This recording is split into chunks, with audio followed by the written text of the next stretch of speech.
En 2023, vous avez donné 1 400 000 € pour le train de vie de 11 anciens premiers ministres. Voiture avec chauffeur, secrétaire particulier, etc. Par exemple, le socialiste Bernard Cazeneuve vous coûte 201 000 € par an. Il a été Premier ministre 5 mois. Ces politiciens, grâce à vos impôts, se sont alloués une augmentation de 27% de leurs avantages en nature sur un an. Dans le même temps, vous avez donné 42 millions d'euros au Conseil économique, social et environnemental, le CESE, garage des recasés de la politique, des syndicats ou du monde de l'entre-soi. Le CESE ne sert absolument à rien. Vous avez donné encore 39 millions d'euros à l'Arcom qui fait, elle, un bon travail de police de la pensée dans les médias. Arrêtons là la longue litanie. Avec l'argent de vos impôts, on déverse un fric de dingue pour les privilégiés de la République. Alors, parce qu'il faut arrêter les prébendes, les sinécures, les rentes, les passe-droits des amis de Macron, il n'y a qu'une seule solution, renforcer la voix de la presse libre, de la presse alternative de TV Liberté. Notre mission de porte-voix, c'est grâce à vous et à vous seuls que nous pouvons la mener. Alors, n'attendez pas, faites un don à TV Liberté. Nous avons dorénavant 30 jours pour assurer la pérennité de TVL en 2025. Le compte à rebours est lancé. La liberté à tout prix.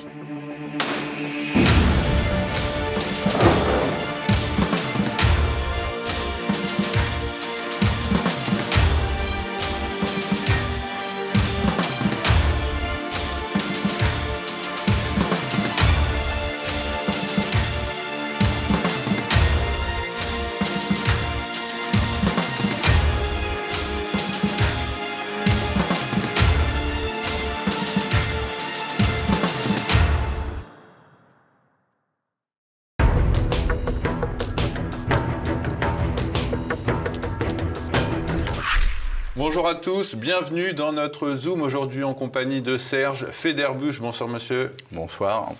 Vous êtes haut fonctionnaire et vous publiez l'ouvrage dont on va parler dans un instant et que voici, Le sabre et l'esprit, comprendre le nouveau désordre mondial. C'est édité aux éditions de Passy. Alors, parlons avec vous de cet ouvrage où on parle de la chute de l'Occident, Serge Federbusch, et plus particulièrement celle des États-Unis en particulier. Cette chute, est-ce qu'elle peut être enrayée avec l'élection de Donald Trump le 5 novembre dernier ? Moi d'abord, je ne crois pas à la chute de l'Occident. Je pense que c'est un peu une tarte à la crème du débat politique aujourd'hui et qu'il y a des gens qui n'aiment pas le système actuel, et je les comprends, en Occident, en Europe, en France en particulier, et qui souhaitent de voir sa fin. Mais il faut pas, la dédollarisation. Voilà, il ne faut pas prendre ses désirs pour des réalités immédiatement politiques. Il faut combattre pour que ces désirs deviennent un jour réalité, mais ne pas croire que ça va se faire un coup de baguette magique. Je ne crois pas à l'effondrement de l'Occident. Le leadership américain, par exemple, ça va être un des sujets dont on va parler, est très fort encore aujourd'hui. Il le montre tous les jours. En l'espace de quelques années, donc les entreprises de Musk, SpaceX en particulier, sont en train d'évincer complètement Arianespace, une construction européenne qui a 50 ou 60 ans, et ça marginalise également Soyuz ou l'entreprise donc chinoise en matière d'aérospatiale.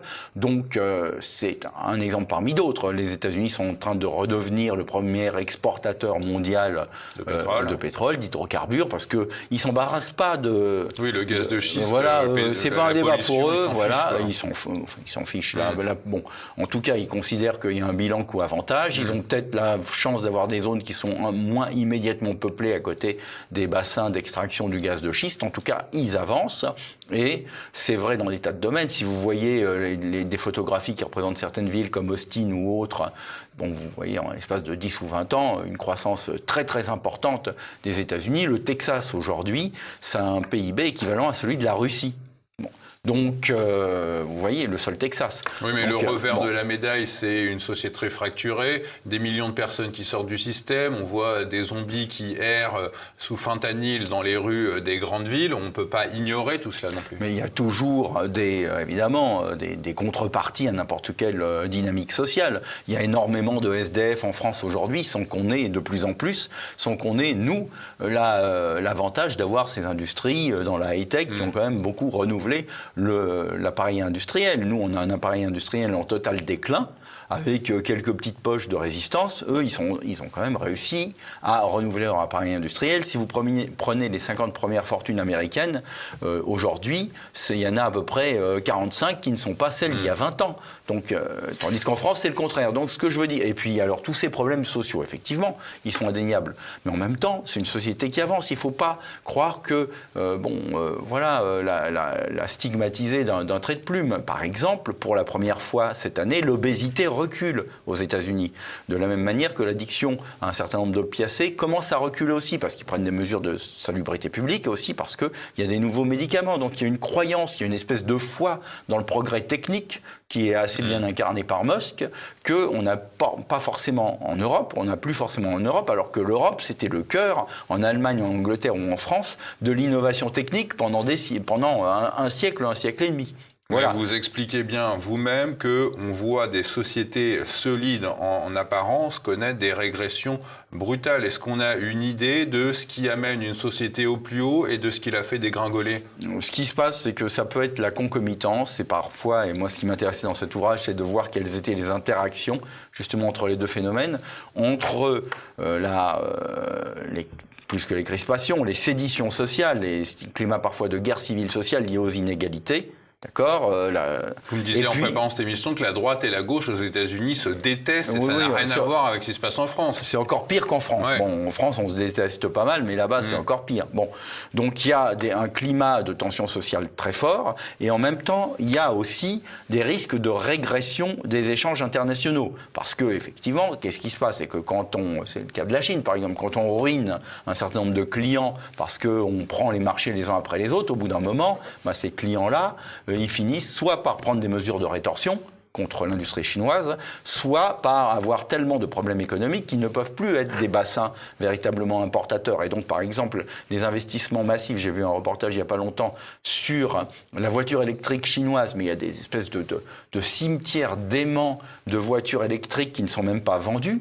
Donc, il y a des problèmes, des facteurs de régression dans les échanges internationaux. Et ça peut conduire, en se mêlant avec l'augmentation des tensions internes, à des formes de recul, parfois mais ça, c'était la sortie du Covid, ça, ces blocages, non ? Ça peut disparaître ? Non, là, on n'est plus dans la sortie du Covid. Le Covid, ça a été une espèce de moment un peu de paroxysme et peut-être un mouvement avant-coureur sur justement la manière dont, par mimétisme, d'une certaine manière, les différents acteurs de la vie internationale, en adoptant des comportements identiques sans forcément se coordonner, aboutissent à des résultats catastrophiques. Il y a eu un mimétisme de la peur-panique entretenue par les pouvoirs du virus. Ça aboutit à, effectivement, la fermeture d'un certain nombre de marchés et de pays. Ça a failli foutre en l'air le régime de Xi Jinping en Chine, qui est pourtant solidement ancré, mais bon, à Shanghai, ça commençait à tourner mal, etc., parce que la population chinoise n'en pouvait plus. Il a serré les boulons. Voilà, oui, mais les Chinois n'en pouvaient plus. Il a dû faire marche arrière, alors que c'est quand même un franc et simple dictateur, ce gars-là. Il a dû faire marche arrière.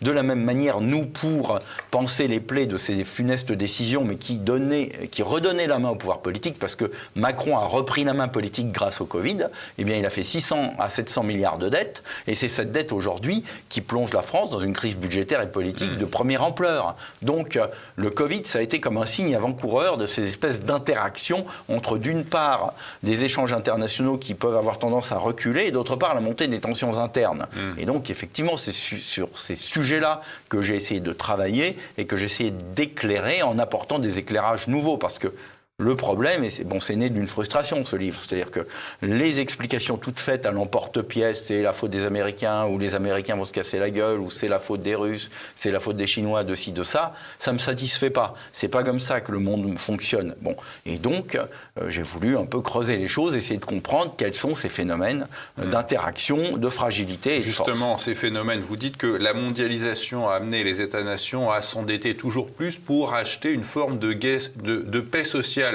Qui dit paix, dit guerre, c'est quoi la guerre qui éclate au sein des peuples à cause de la mondialisation ?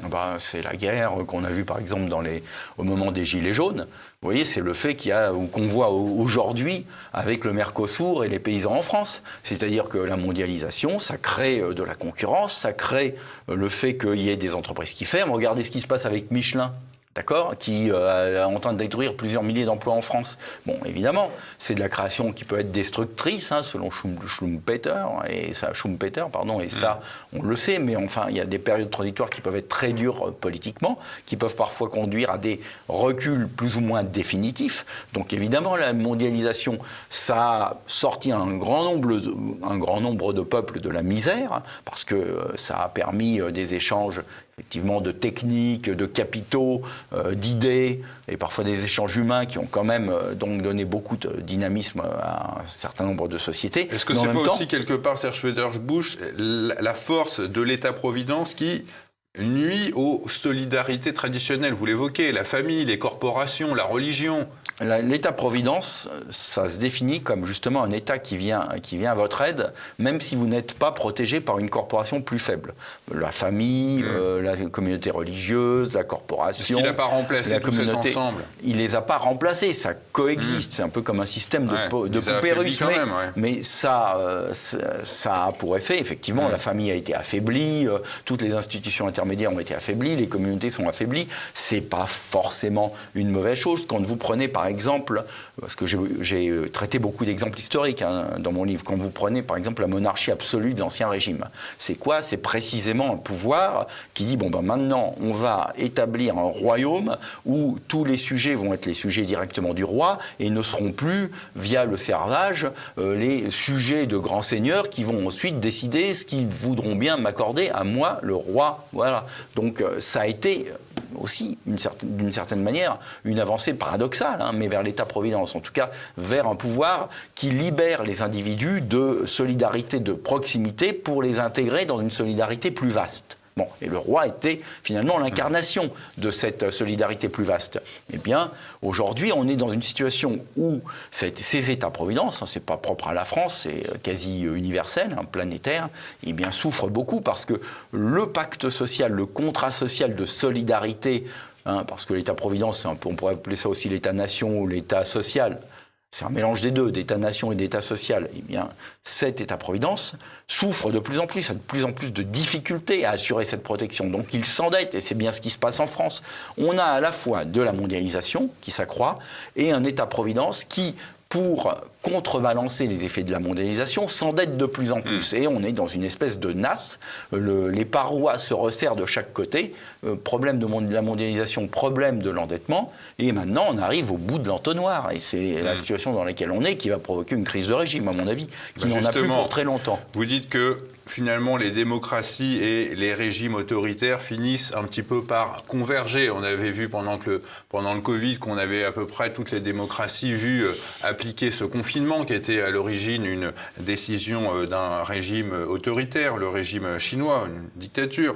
Vous dites aussi le progressisme autoproclamé n'aura été qu'une forme d'acclimatation lente à la dictature. Comment vous expliquez cette convergence ? Parce que justement, cette volonté de protéger dans cet univers de plus grande concurrence, mais de concurrence qui devient de plus en plus anxiogène et qui crée et qui détruit aussi un certain nombre de richesses dans pas mal d'endroits, eh bien pour maintenir une forme de paix sociale, eh bien on va vers de plus en plus de contraintes. Et c'est pas la démocratie ou un système démocratique, ce n'est qu'une expression politique, ce n'est qu'une forme d'organisation des choix sociaux. Et vous pouvez avoir en fait des systèmes démocratiques en théorie ou en apparence qui en réalité rapidement, ou en tout cas au bout d'un certain temps, dans cette situation-là, finissent par tolérer des empiètements de plus en plus grands sur les libertés. On a vu effectivement en France qu'on mettait des passes pour se déplacer d'un endroit à l'autre, etc., avec une population qui très largement, majoritairement, a admis la perte de ses libertés individuelle au bénéfice de l'État, dans un moment qui, moi, m'a beaucoup choqué. Ça a été un des moments les plus importants et les plus intéressants qui nous a été donné de vivre depuis quelques décennies, je trouve, cette crise du Covid, parce qu'on a vu que toutes les mises en garde contre la dictature moderne, la post-dictature, d'une certaine manière, étaient vaines, et que le jour, on a beau crier au loup, le jour où le loup arrive, frappe à la porte déguisé en maire grand, eh ben 80% des gens ne voient pas le loup, ils voient maire grand. Bon, et donc ça a été quand même une expérience assez cuisante. Donc il y a un véritable risque qui s'est concrétisé ces dernières années, qui peut recommencer pour que les libertés individuelles soient sérieusement mises à mal. La démocratie n'est pas une solution de toute façon, enfin en tout cas une protection définitive. Et de toute façon, dès l'origine du phénomène démocratique, quand vous lisez ce qu'écrivait Platon par exemple, ou ensuite quand le phénomène démocratique moderne est né en grande partie aux États-Unis, quand vous lisez ce qu'écrit Tocqueville sur la démocratie en Amérique, il y avait à chaque fois des mises en garde. À chaque fois, aussi bien Platon que Tocqueville, qui étaient quand même des esprits de premier ordre, nous ont mis en garde contre les dangers de ce système,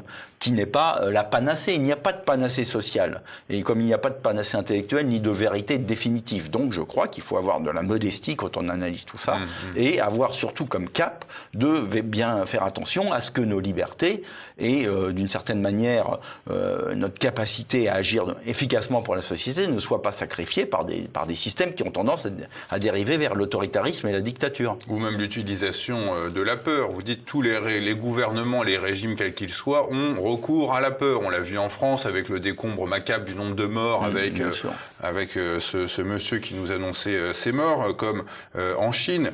La peur, c'est vraiment un outil utilisé par tous. Bien entendu. Alors, on a parlé du Covid, mais moi, je vais vous parler d'autres peurs, par exemple, de millénaristes, comme la peur du réchauffement climatique. On va tous bouillir, quoi. Et puis maintenant, alors, comme on ne bout pas, on va tous, on ne sait pas trop quoi, on va tous se noyer, parce qu'il va y avoir des... donc ça... On nous annonce des pandémies, des nouvelles pandémies. Valls nous disait qu'il fallait qu'on s'habitue au terrorisme pour les années à venir. La peur, ça a toujours été, d'ailleurs, un instrument, un moyen de pouvoir, ça a toujours été un instrument du pouvoir pour qu'il soit démocratique ou non démocratique dans tous ces aspects, et puis ces différences qui sont parfois assez ténues, ça a toujours été un instrument pour exercer un pouvoir. Là, vous faites peur aux gens, et puis ils obéissent davantage. Donc il n'y a rien de neuf là-dessus. Mais on voit aujourd'hui, on a vu depuis quelques années que ces peurs-là, ça reste un outil très efficace, y compris en France, y compris aujourd'hui. Donc il faut se méfier. Et puis aussi, cette espèce de peur millénariste du réchauffement, etc., moi, j'assimile ça au retour, d'une certaine manière, du paganisme. C'est-à-dire que ça joue, et c'est lié à la déchristianisation. C'est-à-dire que le recul des pratiques religieuses, catholiques, chrétiennes, par exemple, dans un pays comme la France ou dans d'autres pays, ça fait ressurgir la peur du soleil, la peur des éléments, la peur du vent, la peur de l'océan déchaîné. On a presque l'impression, parfois en écoutant les écologistes, de revenir à une sorte d'univers mental du grec, vous voyez, de l'Antiquité, qui était terrorisé par les éléments. Le soleil, le vent, etc., etc. Donc la tempête, Zeus va nous pulvériser de sa foudre. Ces gens-là, en fait, sont des gens qui sont porteurs d'une idéologie, d'une attitude régressive, et régressive au point qu'ils veulent nous empêcher de nous déplacer. C'est l'idéologie des écolos, la ville du quart d'heure, vous voyez, qui a cours aujourd'hui à Paris. C'est-à-dire, restez dans votre coin, faites attention aux éléments, et faites attention à la pollution. L'air est même pollué, soi-disant, il va vous tuer. Ils ont peur de tout. C'est une forme de paganisme et de facteur de régression qui peut accompagner justement cette angoisse générale, cette montée de l'angoisse générale liée à une mondialisation déstabilisante. On avait vu pendant son premier mandat le président Trump être le fer de lance d'une forme de protectionnisme. On l'avait vu notamment sur certains métaux. Vous dites que le protectionnisme s'accompagne in fine d'un accroissement des dépenses militaires. C'est curieux, comment vous l'expliquez ça ? Non, c'est presque logique. C'est-à-dire que quand vous avez la volonté de contrôler les marchés extérieurs, d'accord, vous pouvez avoir besoin de la canonnière pour le faire. C'est ce qui s'est passé effectivement aux États-Unis, par exemple, au XIXe siècle. Comment est-ce que les États-Unis ont forcé le Japon à s'ouvrir après plusieurs siècles de fermeture ? Le Commodore Perry, a envoyé des destroyers qui ont tiré des coups de canon. Les Japonais qui n'avaient jamais vu ça, parce que c'est les effets pervers du pays fermé, vous prenez du retard technologique, technique. Donc les Japonais avaient pris du retard technique. Quand ils ont vu arriver ces trucs-là, c'était la panique. Et comme il y avait à l'intérieur du Japon, qui était fermé censément à part un seul point d'entrée, dans une île qui était ouverte au commerce néerlandais, eh bien, le Japon était fermé. Mais quand ces destroyers sont arrivés, américains, en 1853 de mémoire, eh bien, ça a été la panique au Japon. Et puis les tensions sociales qui commençaient à s'accroître au Japon se sont exacerbées. Et puis il y a un clan qui a pris, le clan impérial, a repris le pouvoir contre le clan du shogunat.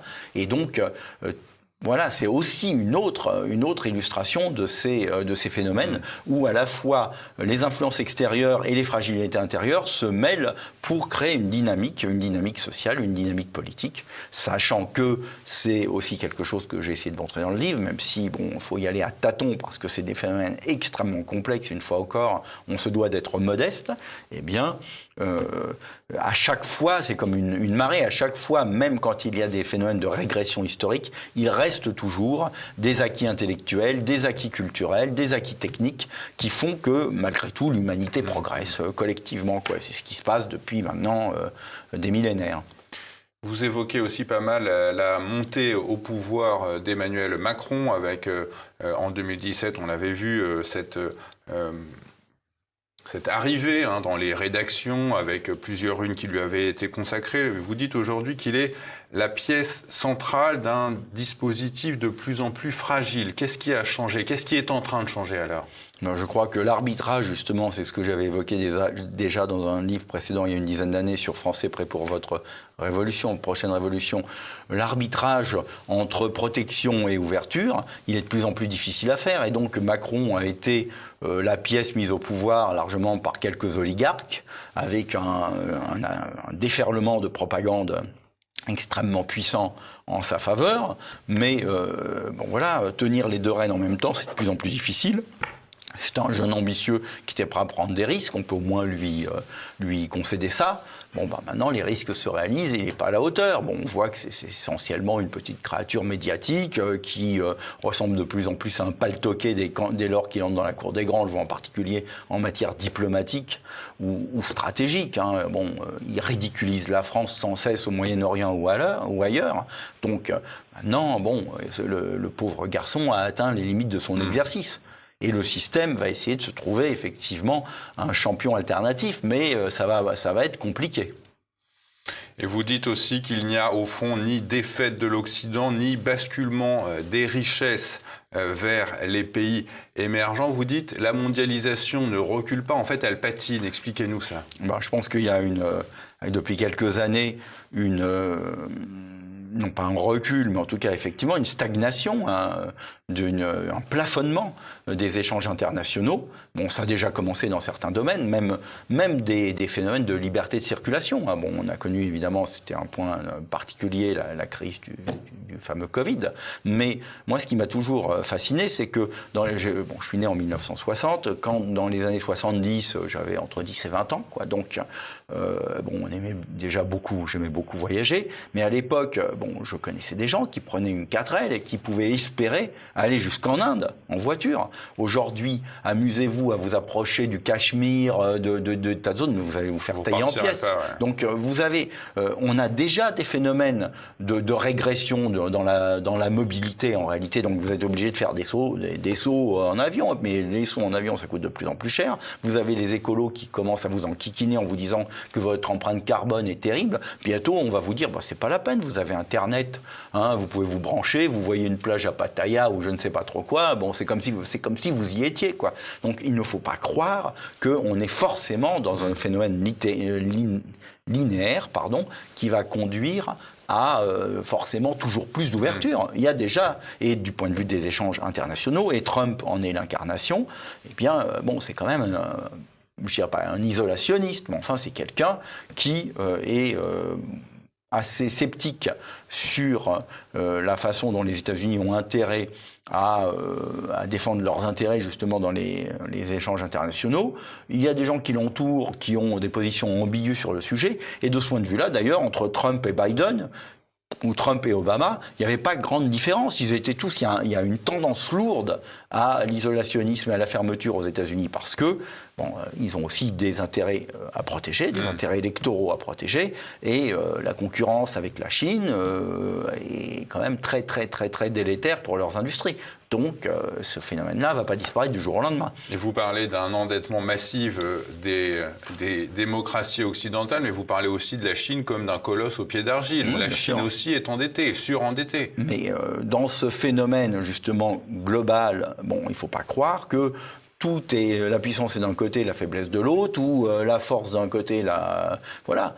La Chine est un pays extrêmement endetté, avec des secteurs comme l'immobilier ou le secteur bancaire, dont en réalité qui sont complètement vérolés. Il n'y a aucun chiffre, contrairement à l'Occident, et bien pire qu'en Occident, l'appareil statistique est vraiment complètement détenu par l'État et contrôlé par l'État. Donc on n'a aucune information fiable sur l'état de santé réel du secteur de l'immobilier ou de la finance en Chine, qui est dans un état bien plus délétère, bien plus catastrophique qu'on l'imagine.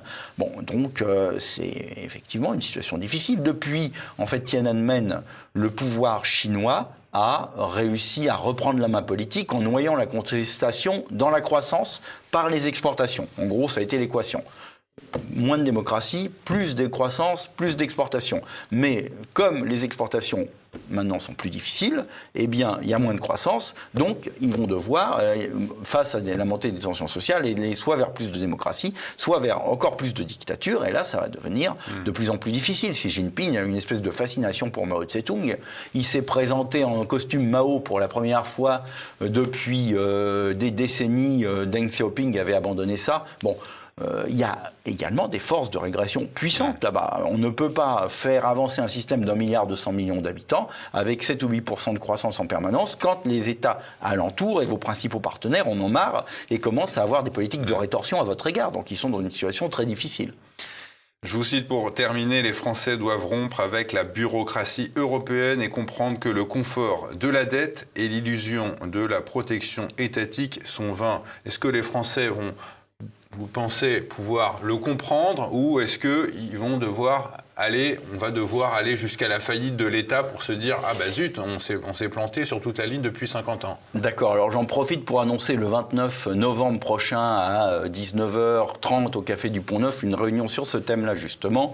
La crise de régime va-t-elle arriver? Et moi je l'appellerais ça vivement la crise de régime. Je pense que ça y est, ça a commencé. Ouais. Je pense qu'il est possible et même probable qu'il y ait une motion de censure qui soit adoptée à l'occasion du prochain budget, qu'on n'aura pas de gouvernement, on n'aura pas de budget, que le système va pas savoir comment réagir, donc ils vont prendre sans doute des ordonnances financières pour voter un budget pour continuer en fait à payer les fonctionnaires, mais ça va être très fragile juridiquement. Ça peut conduire à Par 12e annoncé. Oui, mais bon, mais ça, ça veut dire quoi les 12e hein? Quand vous reprenez, en gros, ça veut dire reprendre le budget de l'année précédente. Exactement dans les mêmes termes. Avec le même déficit. Voilà, avec le même déficit et dans les mêmes termes. Mais ça veut dire que vous êtes complètement paralysé en cas de phénomène nouveau. Qu'est-ce qui se passe? Par exemple, s'il y a une crise agricole, une crise sanitaire, une crise de quelque nature que ce soit, d'accord? Si vous n'avez plus les moyens d'avoir la moindre initiative budgétaire. En fait, c'est... Donc si d'un dégringolade du gouvernement, ce qu'on envisage, moi je vois ici à droite, à gauche, que Emmanuel Macron penserait à une démission. Moi, je crois qu'il faudrait, effectivement, d'ailleurs, il serait sain qu'il démissionne. La seule manière pour la France de s'en sortir, à mon sens, elle est simple. Il faut qu'il y ait une nouvelle élection présidentielle avec un leader qui soit, je dirais, un nationaliste intelligent.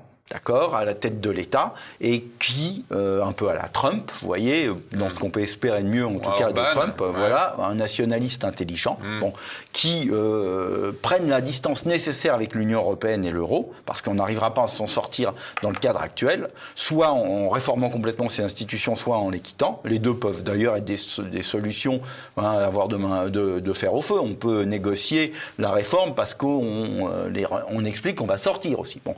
Et on réforme la Constitution. Donc il va falloir, pour ça, gagner les présidentielles, soumettre un certain nombre de réformes au peuple français, des réformes profondes institutionnelles, engager un bras de fer avec nos partenaires, et puis expliquer autant que faire se peut, mais ça sera très difficile aux Français parce qu'ils en ont perdu l'habitude, qu'il ne faut pas croire que reprendre la main politiquement et retrouver la souveraineté, ça va être du confort supplémentaire. Au contraire, si on reprend notre destinée en main, ça va passer pendant un certain temps par le fait de devoir se serrer la ceinture, parce que ça veut dire on aura un objectif en vue. Mais ça veut dire que les importations, là d'iPhone ou ces choses-là, terminé pour un certain temps, ou en tout cas, ça sera plus compliqué.